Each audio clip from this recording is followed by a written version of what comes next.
Hey there. Today, we're going to take a really clear and honest look at a specific kind of trauma-informed work.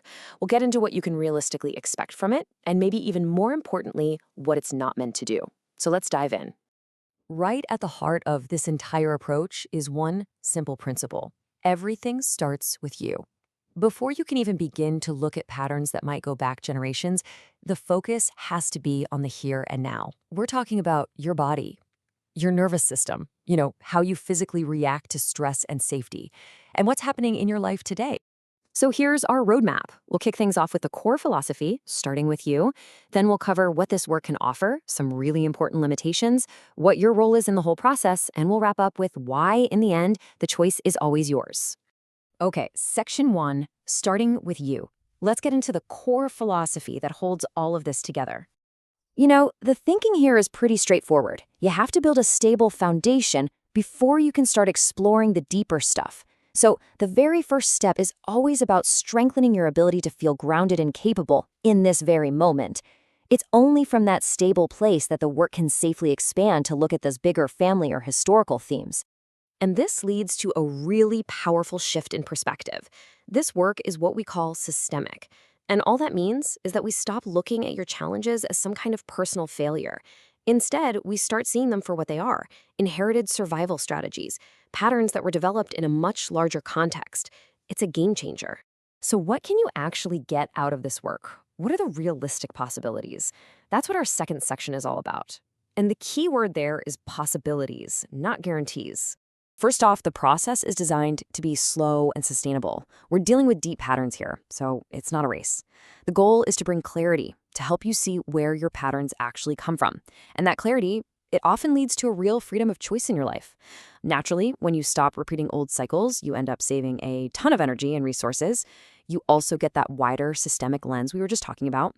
And finally, and this one's a biggie, it requires your active participation.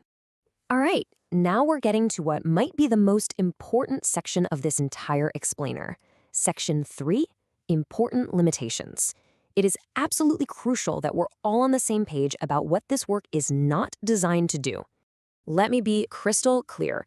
If you are experiencing suicidal thoughts, severe dissociation, paranoia, or anything like that, this work is not the right place to start.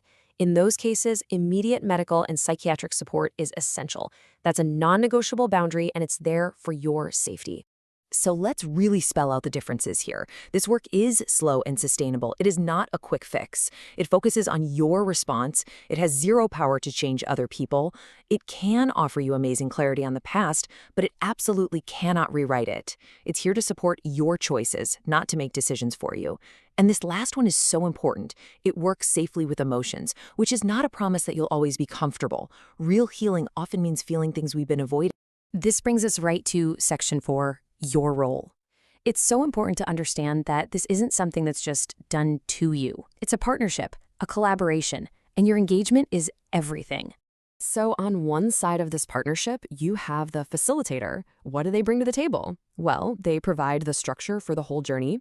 They bring the professional skills and a really important thing called containment, which is just the ability to create and hold a safe space for whatever needs to come up. And then there's you. Your role is just as vital.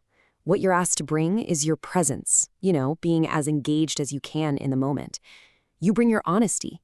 And maybe most importantly, you bring a willingness to take what you learn and actually practice it, to integrate it into your real day-to-day life, because that's where the change really sticks. And this really gets to the heart of it. You're given tools, you're given clarity, you're given a ton of support, but the facilitator isn't your caretaker. The power always, always stays with you. Every choice you make is your responsibility, and the life you build with all of this, that's your creation. Which leads us perfectly into our final section. Section 5, the choice is yours.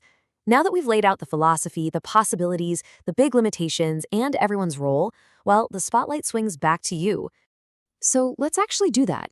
Just take a pause right here. Let all of this information settle for a moment. The goal here wasn't to convince you of anything.